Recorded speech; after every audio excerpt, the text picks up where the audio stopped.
दोस्तों, रात के यही कुछ 9:15 बजे का समय था जब मैं दिल्ली की मेन बाज़ार से ख़रीदारी करके पुराने बस स्टॉप के उधर जाने के लिए एक रिक्शा रोका। पर उस रिक्शे वाले ने पुराने बस स्टॉप के पास जाने से मना कर दिया और कहा, अरे भाई साहब, यहाँ पे एक नया बस स्टैंड है, आप वहाँ पे चले जाइए, क्योंकि रात में वो पुराना बस स्टॉप बंद हो जाता है। दोस्तों, वो क्या था कि न्यू बस स्टैंड से मेरे लिए कोई डायरेक्ट बस नहीं थी और दिन में मैं अपने यहाँ से सीधे बस स्टैंड पे उतरा था, इसलिए मुझे वहीं पे जाना था क्योंकि मेरी बस वहाँ से सीधी जो थी। लिहाजन उस रिक्शे वाले से मैंने कहा, रात में वो बस स्टैंड बंद क्यों हो जाता है? वहाँ कोई भूत वूत घूमता है क्या? पहले तो वो रिक्शे वाला मेरा बात सुन के थोड़ा सा मुस्कुराया और फिर बोला, अगर भाई साहब वहाँ पे भूत घूमते ना तब तो ठीक था, लेकिन वहाँ कुछ ऐसा है, एक बार कोई इंसान देख लेता है और उसका मुंह दोबारा नहीं खुलता और सदमे में जाके अपनी जान गंवा देता है या फिर उसका कलेजा फट जाता है। मुझे उस रिक्शे वाले की बेतुकी बातों पर एकदम भी विश्वास नहीं हुआ, इसलिए मैंने उसकी बातों को नज़रअंदाज किया। अपना सामान लेकर बस स्टॉप की तरफ निकल गया। मैंने और भी कई बार उस बस स्टैंड से बस पकड़ी थी, बस स्टैंड की तरफ निकल पड़ा। मैंने और भी कई बार उस बस स्टैंड से बस पकड़ी थी, बस उस सफ़र में इतना ही फ़र्क था, इस बार मैं रात में जा रहा था और लिहाजन में मैं उस रिक्शे वाले की बातों को नकारते हुए और अपना सामान लेकर उस बस स्टैंड की तरफ निकला। यहाँ से करीब 1 किलोमीटर दूर था। आसमान पूरी काले अंधेरे घनों में निपट गया था। बाजार की हल्की फुल्की रोशनी उस बस स्टैंड के पास नहीं पहुँचती थी। जैसे ही मैं पहुँचा, वो जगह मुझे एकांत में नज़र आई। उस जगह पे चारों तरफ सिर्फ और सिर्फ अंधेरा पसरा हुआ था, पर मुझे इस चीज़ से कोई मतलब नहीं था, इसलिए मैं वहाँ पर जाकर एक बेंच पे थोड़ी देर बैठ गया। अब मुझे इसी चीज़ का इंतज़ार था कि बस कब यहाँ पे पहुँचे, मैं कब यहाँ से निकलूँ। मैं वहाँ पे बैठा ही था कि मेरी नज़र अचानक एक चमकीली चीज़ पे पड़ी। जो बस स्टैंड से महज थोड़ा सा आगे एक चमकीली चीज़ नज़र आ रही थी, उसको देखकर मैं अचानक से हैरान हो गया। फिर मैं उठा, उस चीज़ की तरफ बढ़ने लगा। ऐसा लग रहा था जैसे कि वहाँ पे कोई कांच का टुकड़ा चमक रहा हो, लेकिन हैरानी तो इस बात की थी, जहाँ पर वो चीज़ चमक रही थी वहाँ पे लाइट की रोशनी भी नहीं थी। मैं जैसे ही वहाँ पे पहुँचा, वहाँ का दृश्य देखकर मैं तो हैरान ही हो गया। वो एक छोटी सी अंगूठी थी, लेकिन उसके अंदर इतनी ज़्यादा चमक थी कि वो अंगूठी किसी अजूबे से कम नहीं थी। मैंने अंगूठी उठाई कि इतने में ही मुझे हेडलाइट की रोशनी नज़र आई। जब मैं बस स्टैंड की उधर देखा, मैंने पाया कि मुझे एक बस अपनी तरफ आते हुए दिखाई दे रही थी। मैंने उस अंगूठी को अपने जेब में डाली और भागते हुए बस के पास पहुंच गया। मुझे इसी चीज़ का डर था कि कहीं बस निकल ना जाए। फिर मैं बस में सवार हुआ। बस भी खुल गई। पता नहीं क्यों उस बस में बैठने से पहले ही मुझे कुछ अजीब सा महसूस हो रहा था। मैं फिर भी इस चीज़ पे ज़्यादा ध्यान नहीं दिया और अपनी सीट पर बैठकर मैं आराम फरमाने लगा। फिर थोड़ी देर के बाद बस उस जगह पे पहुंच गई जहां पर मुझे उतरना था और उस इलाके में पहुंचकर चैन की सांस मिली कि जब से मैं उस बस के अंदर बैठा था तब से मुझे वहां पर कुछ ठीक नहीं लग रहा था। मैं वहां से उतरा, अपनी घर की तरफ निकलने लगा। अब तक वो बस भी वहां से निकल चुकी थी। मैं जैसे जैसे अपने उस जानी पहचानी गांव की तरफ बढ़ने लगा, वैसे वैसे मुझे लग रहा था मेरे अलावा मेरे साथ कोई और चल रहा है, जिसकी मौजूदगी का मैं एहसास कर सकता था। ऐसे में मैं थोड़ा घबरा गया। इसी बीच मुझे वो आदमी की कही हुई बातें याद आने लगी। दरअसल उस रिक्शे वाले ने मुझसे कहा था कि मुझे उस बस स्टैंड के पास नहीं जाना चाहिए, वहाँ पर कोई ऐसा रहता है जिसे देखने के बाद हमें बहुत तगड़ा सदमा लगता है, लेकिन उसकी बातें सरासर झूठी साबित हो गई, जिससे मेरे चेहरे पर एक मुस्कान थी। थोड़ी देर के बाद मैं अपने कमरे में पहुंच गया। दरअसल जहां पर मैं रहता था वहां पर मैं किराए पर पूरा का पूरा हॉल ही बुक कर रखा था। मेरा गांव यहां से करीब 17 किलोमीटर दूर था और मैं अपने घर वालों से अलग इसलिए भी रहता था क्योंकि मुझको दुकान का काम करना पड़ता था। इस बार मैं कुछ ज़्यादा ही थका हुआ था। तब मैं अपने बेड के पास गया और आराम करने लगा। फिर उस चमकदार अंगूठी की याद आ गई। मैंने उसे अपनी जेब से निकाला और फिर मैं उसे अपने तकिए के नीचे रख दिया। वैसे एक वो अंगूठी ही थी, इसलिए मैंने उस पर ज़्यादा ध्यान नहीं दिया। मैं काफ़ी थका हुआ था, इसलिए मैं सोने की कोशिश कर रहा था। फिर थोड़ी देर के बाद मुझे पता ही नहीं चला कब मेरी आंख लग गई। फिर मुझे ऐसा एहसास होने लगा कोई मेरे आजू बाजू में चल रहा है। एक कदमों की आवाज़ मेरे कानों में गूंज रही थी। ऐसा लग रहा था कि वो कोई स्त्री है जिसकी पायल की धुनी बार बार मेरे कानों में गूंजती और फिर उसके बाद उसकी हंसने की आवाज़ भी आती। ये थोड़ी देर के लिए हुआ। फिर थोड़ी देर के बाद मेरी अचानक से आंख खुल गई और अपने आजू बाजू में देखा। वहाँ पर मुझे कोई नज़र ही नहीं आ रहा था। पता नहीं पर क्यों अभी तक मेरे शरीर का पूरा तापमान काफ़ी ज़्यादा बढ़ गया था। पूरा शरीर पसीने से तरबतर हो गया था। मेरी हिम्मत भी नहीं थी कि बाहर उठकर देख सकूं कि मेरे साथ हो क्या रहा था। ऊपर से मेरा सर भी बहुत भारी था। मुझे लगा कि शायद ज़्यादा थकावन की होने की वजह से मेरा सर दर्द कर रहा है। फिर से मैं अपनी बेड पर सर रख के सोने लगा, लेकिन दोस्तों आवाज़ों का आना बंद नहीं हुआ। जैसे ही मैं अपनी आंख बंद करके नींद में जाता तो मुझे तभी बहुत ही डरावनी आवाज़ें सुनाई देती। जैसे तैसे मैंने उस रात को बिताया। फिर जैसे ही सुबह हुई सब कुछ मानो जैसे कि नॉर्मल हो गया। मेरा शरीर भी सामान्य महसूस होने लगा। फिर मैंने ये सारी घटना अपनी एक करीबी दोस्त को बताई, लेकिन उसे भी मेरी बातों पे विश्वास नहीं हुआ। दरअसल मेरे दोस्त ने बताया कि ज़्यादा थकावन की वजह से हमारे शरीर में इस तरह की हलचल होना बहुत ही आम बात है। मेरे दोस्त ने भी मुझे वही सलाह दी। फिर बाद में मैंने उस चीज़ को सोचा था, फिर मैंने उसे नज़रअंदाज कर दिया और वापस से नॉर्मल होके रहने लगा। 2 से 3 दिन तक तो सब कुछ सामान्य रहा। मुझे ऐसा लगा कि शायद वो उस दिन की थकावट ही थी जिसके वजह से मुझे ऐसा लग रहा था। तीसरे दिन रात मैंने ऐसा कुछ देखा जो कि मेरी ज़िंदगी का सबसे डरावना दिन था। उस रात मैं अपना काम वाम निपटाने के बाद खाना वाना खाकर अपने बिस्तर पे आ गया और रात को फ़ोन चलाते चलाते पता नहीं कब मेरी आंख लग गई। और जब मेरी आंख खुली तो मैंने देखा मेरे हाथ को किसी ने दबोचा हुआ था। पहले तो मेरी नज़र उस हाथ पे गई। मेरे बाएं हाथ को दबोच रखा था।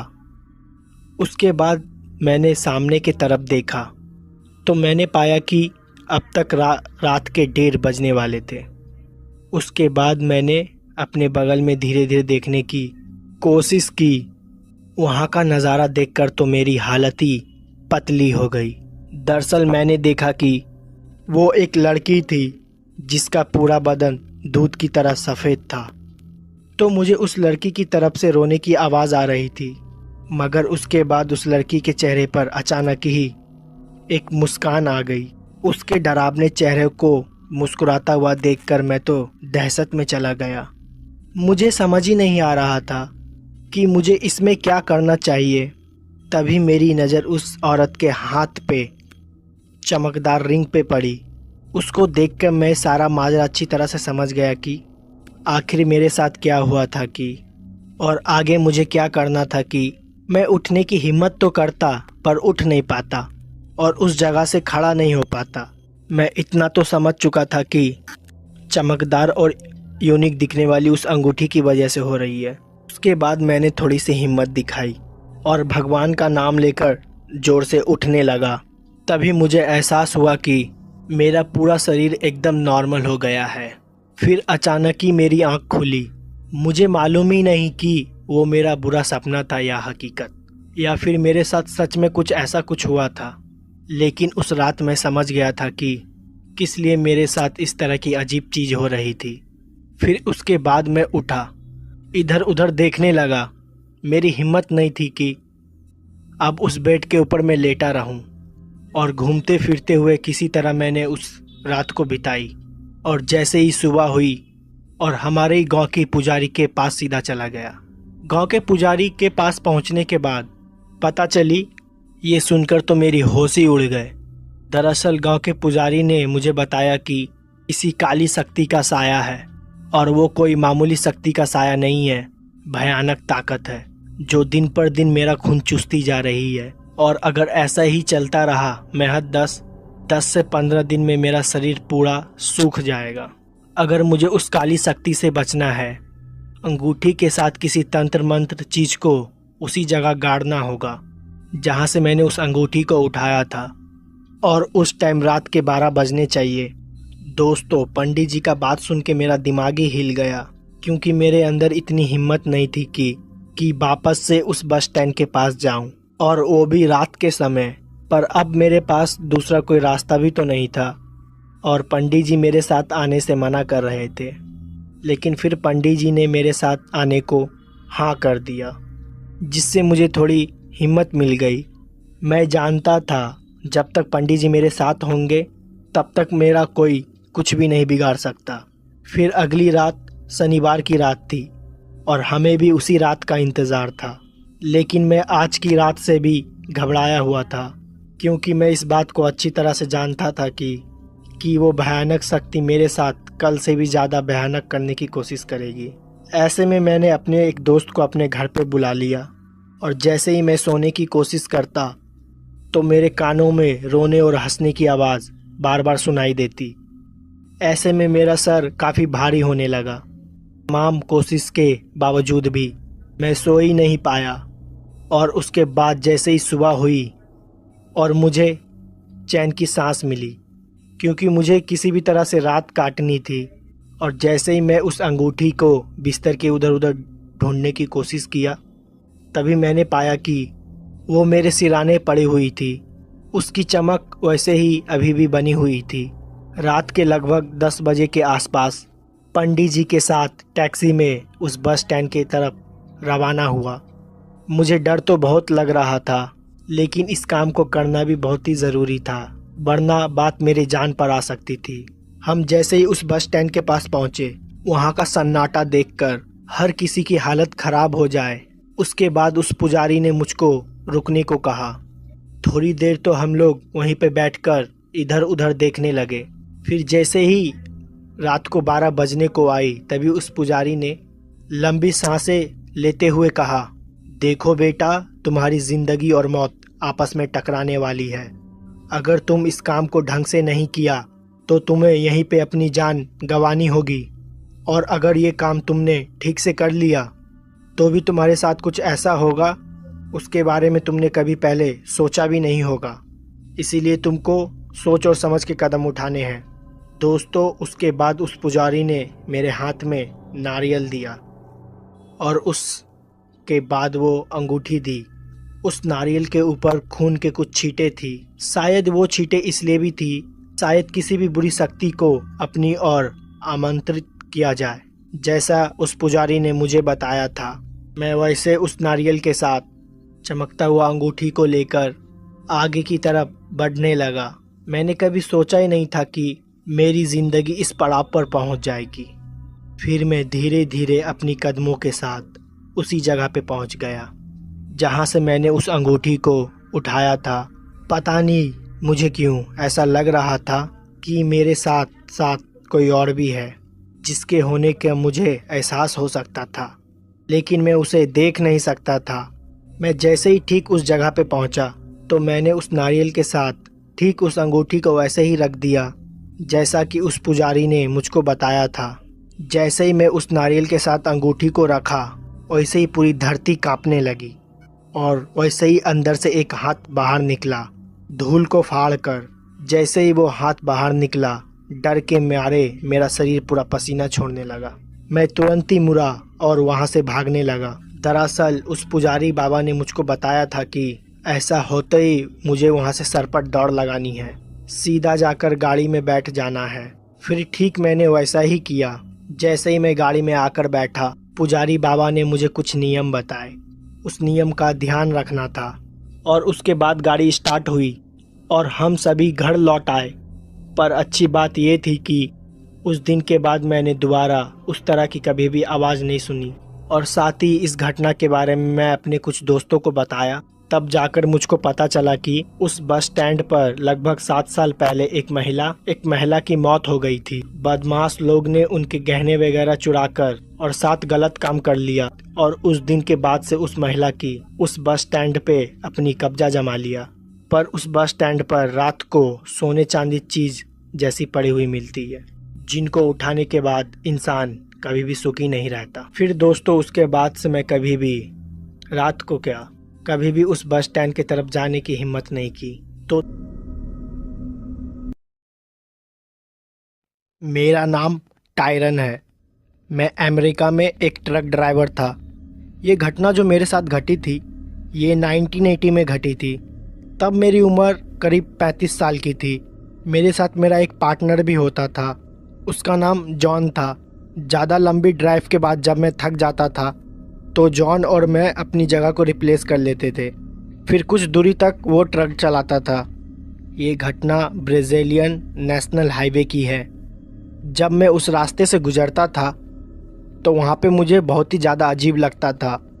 वो रास्ता अपने आप में ही बहुत भयानक है। वो हाईवे जंगलों से घिरा हुआ है। उस हाईवे का 20 किलोमीटर का एरिया पूरा जंगल में आता है। जब भी किसी ट्रकर को अपनी डिलीवरी जल्दी करनी होती है तो वो लोग वही रास्ता निकल जाते हैं। नेशनल हाईवे का वो रास्ता एक शॉर्टकट का है जहाँ से वो लोग अपने डिलीवरी पॉइंट पे 2 घंटे पहले ही पहुँच जाते हैं। लेकिन वहाँ पे घटनाएं बहुत ज़्यादा अजीब होती है, इसलिए उन रास्ते पे कोई जाता नहीं है। बहुत लोग कहते हैं वहाँ पे लूट और चोरी बहुत होती है। ट्रकों को रोक के उन्हें लूट लिया जाता है और ट्रक ड्राइवर को मार दिया जाता है, इसलिए ज़्यादातर लोग उस रास्ते से नहीं जाते हैं। ऐसे ही एक दिन ठंडियों का मौसम था। मेरे और जॉन के पास कोई भी डिलीवरी का काम नहीं था, तो हम लोग उस वक्त अपने ट्रकों में बैठे हुए थे। घरों से झूठ बोल के आए थे कि हमें कहीं जाना है ताकि हम लोग थोड़ी पार्टी कर सके। हम दोनों ट्रक में ही बैठे हुए थे और जॉन ने थोड़ी शराब पी रखी थी। मैं भी शराब पीने ही वाला था, लेकिन तभी मुझे एक मैसेज आया। वो मैसेज हमारी कंपनी से आया था। दरअसल ब्राज़ील के एक छोटे से कस्बे में अचानक ही एक एक्सीडेंट हो गया था, जहां पर ढेर सारे लोग हॉस्पिटल में एडमिट हुए थे और उन्हें मेडिकल इक्विपमेंट्स की बहुत ज़रूरत थी। वहां हॉस्पिटल में इतने सारे मेडिकल इक्विपमेंट्स उपलब्ध नहीं थी और हमें उन मेडिकल इक्विपमेंट्स को जल्द से जल्द वहां पे पहुंचाना था। हम सबसे पहले वहीं वेयर हाउस में पहुंचे जहां पे हमें सारे मेडिकल इक्विपमेंट्स मिलने थे। हम लोग वेयर हाउस से मेडिकल इक्विपमेंट्स लेके ब्राज़ील के उसी रास्ते से निकल गए और उसी कस्बे में जा रहे थे। हमें कुछ भी समझ में नहीं आ रहा था आखिरकार हम लोग करें क्या। उस रास्ते से जाने का हमारा बिल्कुल भी मन नहीं था, लेकिन मजबूरी की वजह से हमें जाना पड़ा क्योंकि लोगों की ज़िंदगी का सवाल था। वो पूरा रास्ता करीबन 5 घंटे का था। जॉन बिल्कुल भी ट्रक नहीं चला सकता था क्योंकि वो हल्के फुल्के नशे में था, लेकिन वो मेरे साथ चलने के लिए तैयार हो गया। ट्रक मैं चला रहा था। जॉन काफ़ी ज़्यादा नशे में था, इसलिए जॉन को नींद आ रही थी। कुछ देर ट्रक चलाने के बाद हम लोग हाईवे के उस हिस्से में पहुंच गए जहां से हम लोग को शॉर्टकट लेना था। शुरुआत में वो हिस्सा पूरा जंगलों से ढका हुआ था। वहाँ की रोड तो कुछ ठीक थी, लेकिन वहाँ से थोड़ा अंदर जाने के बाद थोड़ा रास्ता कंफ्यूजिंग है। हालांकि मैं उस रास्ते से 1-2 बार दिन की टाइम निकल चुका हूँ, तो वो रास्ता मुझे तो बहुत अच्छे से याद था।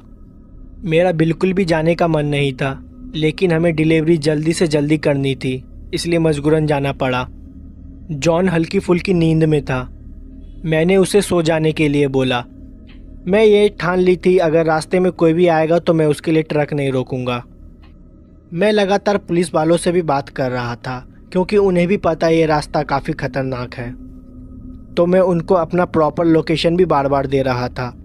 दूसरी तरफ से पुलिस वाले भी उसी हाईवे पे आ रहे थे। उन्होंने मुझसे बोला था कि वो मुझे जल्द से जल्द मिल जाएंगे।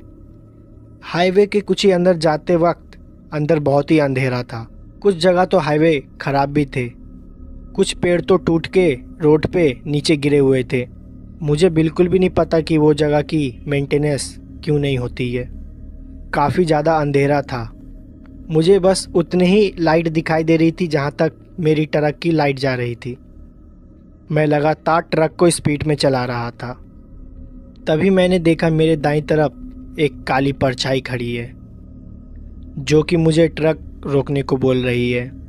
मैं उसके सामने से इतनी तेज़ी से ट्रक को लेके गया कि मैंने ध्यान भी नहीं दिया कि वो एक औरत है या आदमी है। हाँ, लेकिन मुझे इतना ज़रूर पता चल गया था कि साइड में कोई खड़ा है जो कि लिफ्ट मांग रहा है।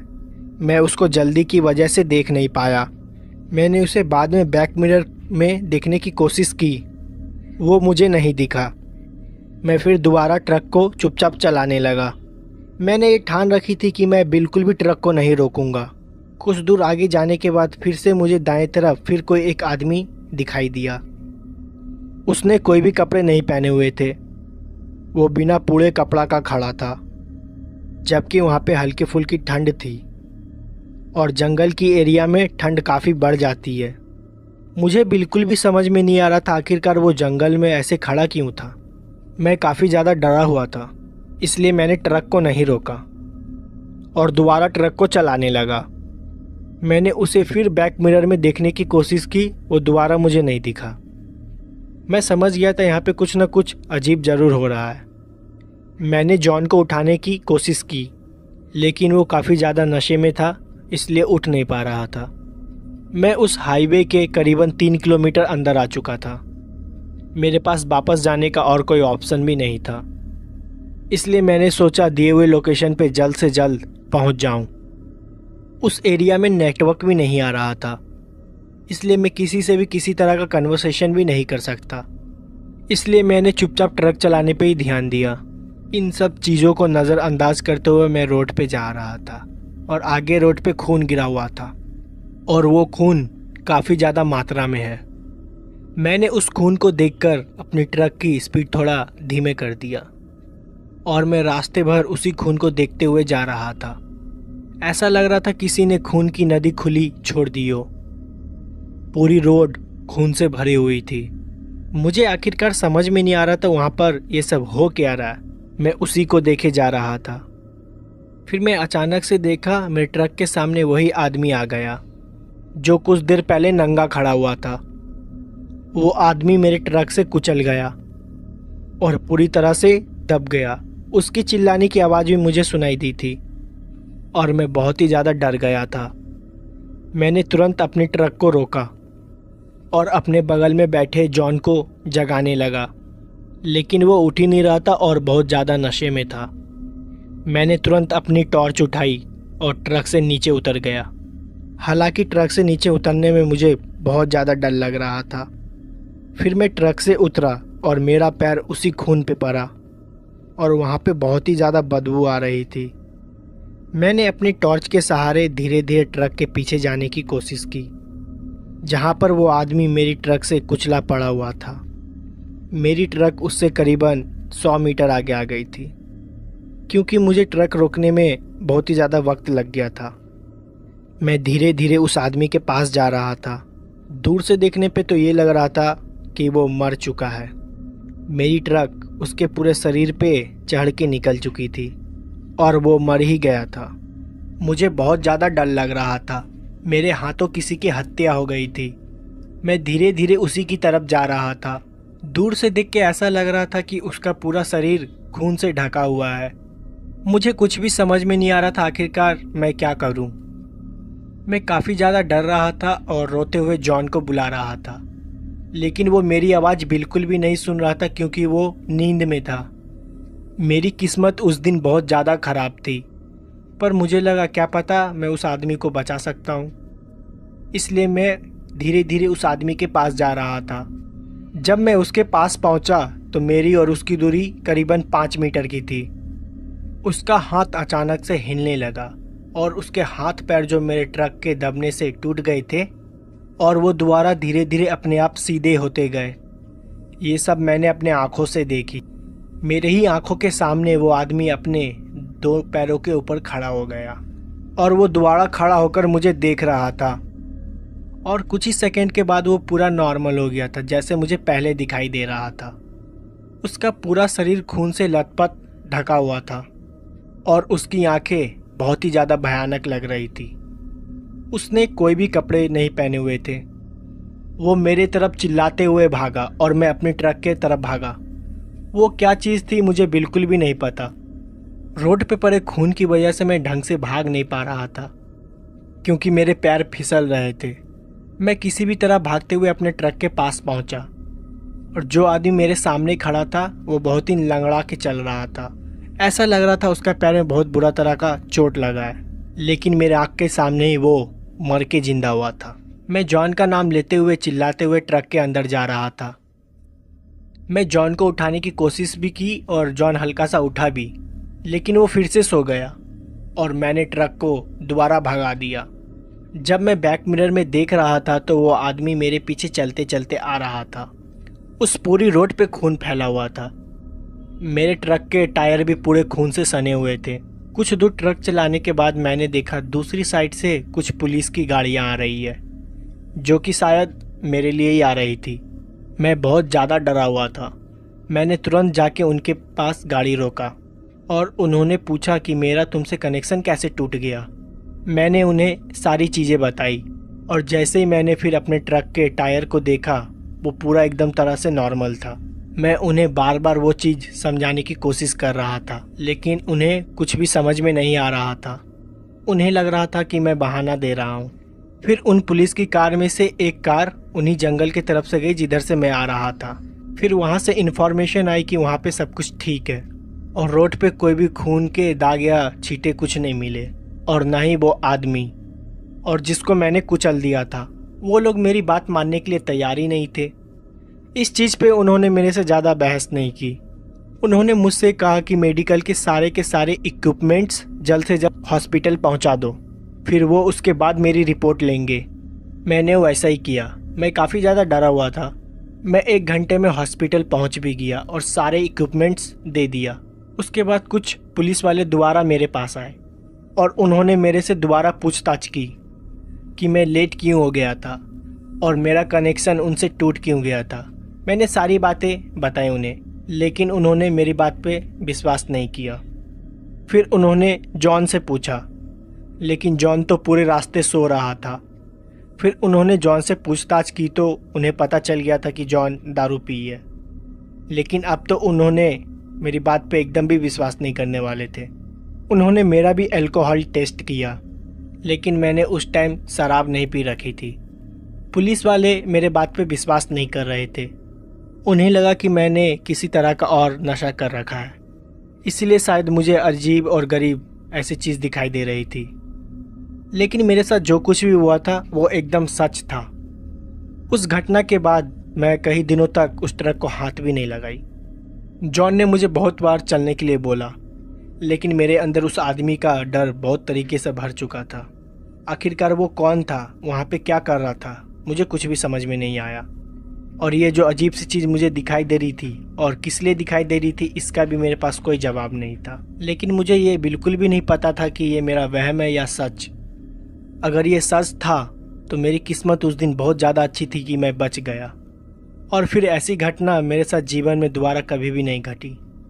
लेकिन फिर उस रोड पर मैं दोबारा कभी भी नहीं गया।